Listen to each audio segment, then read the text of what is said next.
good. Yeah, so today's flush day, so it's a fairly light session.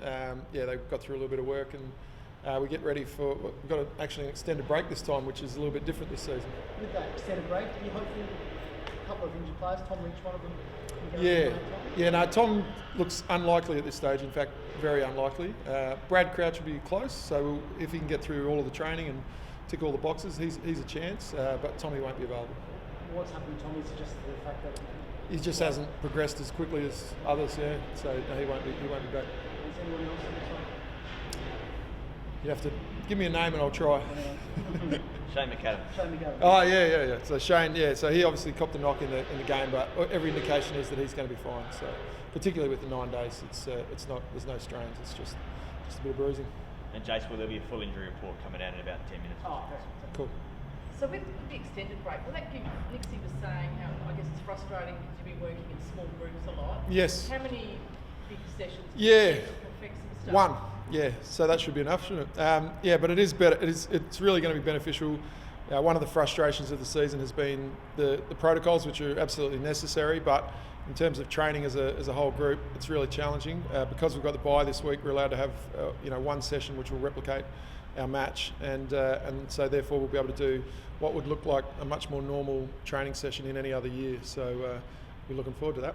What's going to be the focus for that one session? Yeah, so essentially what it enables you to do is to have contact training in a group larger than 9. So you can replicate things which look more like AFL footy. The contact in 9s is great, but the challenge of that is that midfielders connecting to a forward group is not possible.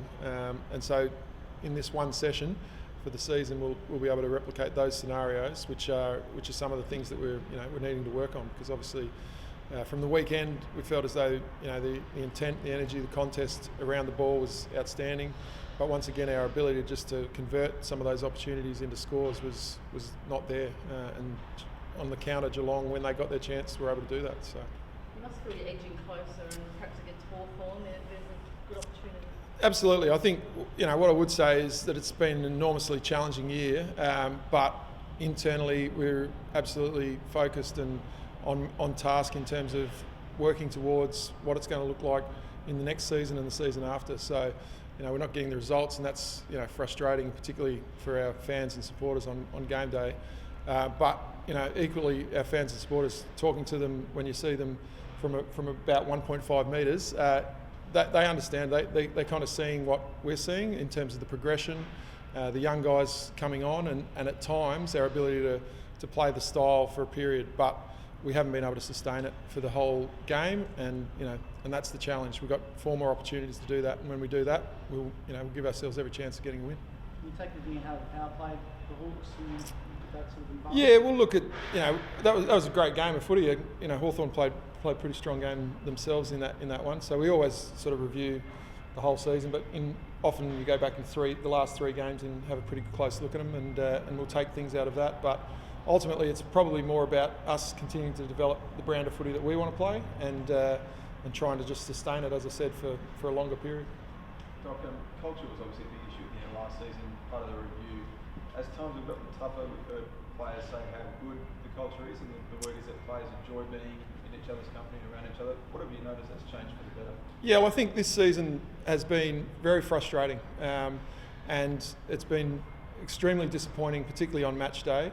But the positive that I would attribute to the group is their capacity to work through that and to be disappointed, but then to show up, Monday to Friday or Thursday to Saturday. It's been a bit unusual, the timings, but the capacity from game to game to stay focused, to stay on task, to deal with the disappointment, but to get back to focusing on trying to build that better brand of footy has been really strong. So. What you're hearing resonates with what we're experiencing internally. You see some of the better teams have sort of player-driven standards and player-driven tactics and focus on ways things are and aren't done. Has that emerged, given how many people you may have lost, have the leagues taken over, a bit more ownership? I'm not entirely across the questioning, but just in terms of like at a better club, you would have a player set a standard for players. No, there's really high standards internally. And part of the frustration and the disappointment is that, particularly on game day, we're not meeting those standards. There's no lack of clarity. whether it be coach or player driven, we're all on the same page and there's total understanding of what's expected, and when we're reaching those standards, that's acknowledged, and when we're not, it's equally accepted, and we get back to work. A lot of change obviously around the AFL in terms of people's positions. Do you have clarity on what next year looks like personally? I haven't got a lot of clarity around much in my life, to be honest.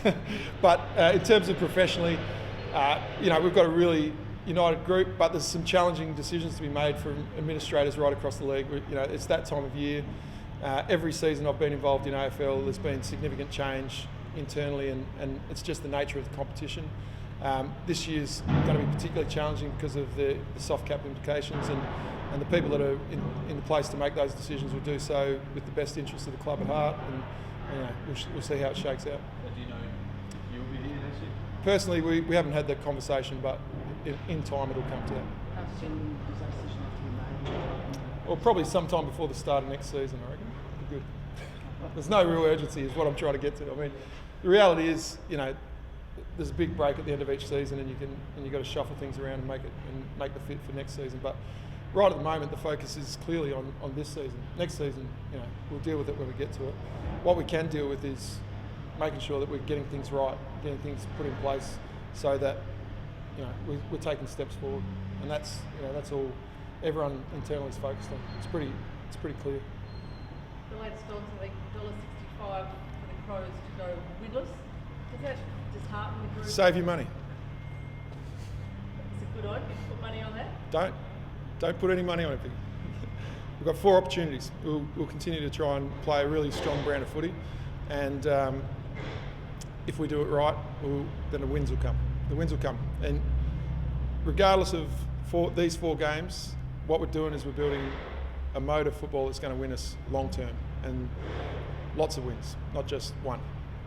You're saying Ryan's probably letting you invest in Ferris this year. You work very closely with him. Some surprise to that? No, probably not. I don't know. I've got no idea, to be honest. He's had a solid year. As I said, it's been a challenging year. He works extremely hard, and therefore he's able to compete week in, week out. But it's been a challenging year for our midfield group. We haven't really got it done regularly, so we've got to continue to work away at that. It's just a connection issue. Like when we talked about Nixie last week, it was he won hit outs by 25. He lost clearances by 25. Yeah. Can you talk through? Oh, the Bulldogs game was a bit unique, and it's not unique for the Bulldogs. They've done that. They've had that model for a number of years in terms of just creating a level of disruption at the ruck contest, and then having some elite midfielders that mop it up at ground level. So, yeah, winning hit-outs is not the be-all and end-all. We're pretty cognizant of that. Clearance to advantage, clearance to score is the real game. And so if you're not connecting the dots, then hit-outs alone won't get it done.